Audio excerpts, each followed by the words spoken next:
What's going on, everyone? Today I'm going to be replacing a front wheel bearing on a 2006 Audi A4 Quattro.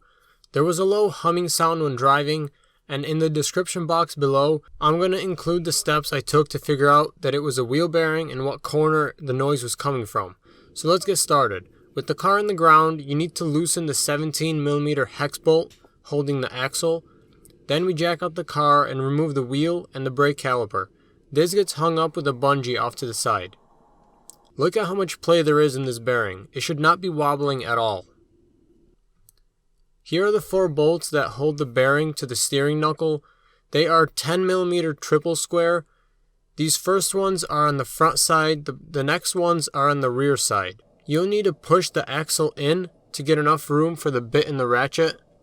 You might need to use a breaker bar or a pipe to loosen the bolts. If you do that, just be sure to keep pressure on the bit to make sure you don't strip the bolts. Once you get the bolts loose, it's time to take off the bearing assembly. If you live someplace where they use salt in the winter, the steel bearing is going to be corroded to the aluminum steering knuckle. I had to use chisels to knock the bearing loose. If you do it this way, be careful not to damage the steering knuckle. Here are the new and the old bearing assemblies. But before you can put the new one on, don't forget to clean the steering knuckle. I used 600 grit sandpaper and a block of wood to clean the face that contacts the bearing. I also sanded the inside. Be sure to remove all the corrosion. I cleaned everything up with some brake cleaner. Then I applied some brake lubricating grease to the knuckle surface and the bearing itself.